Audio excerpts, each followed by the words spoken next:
ইরানের রাতভর ক্ষেপণাস্ত্র হামলায় মার্কিন যুক্তরাষ্ট্রের ইসরায়েল দূতাবাসের তেল আবিব কনসুলেট ক্ষতিগ্রস্ত হয়েছে। সোমবার ইসরায়েলে নিযুক্ত মার্কিন রাষ্ট্রদূত মাইক হাকাবির বরাত দিয়ে এ তথ্য জানিয়েছে ব্রিটিশ সংবাদ মাধ্যম বিবিসি।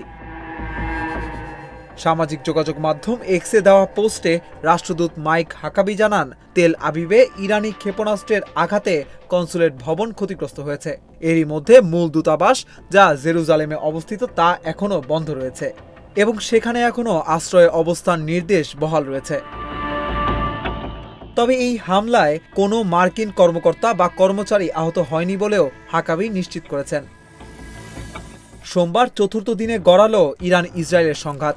ইসরায়েলের হামলায় ইরানে এখন পর্যন্ত 224 জন নিহত হয়েছে, আর ইসরায়েলে ইরানের হামলায় নিহত হয়েছে 20 জনের বেশি।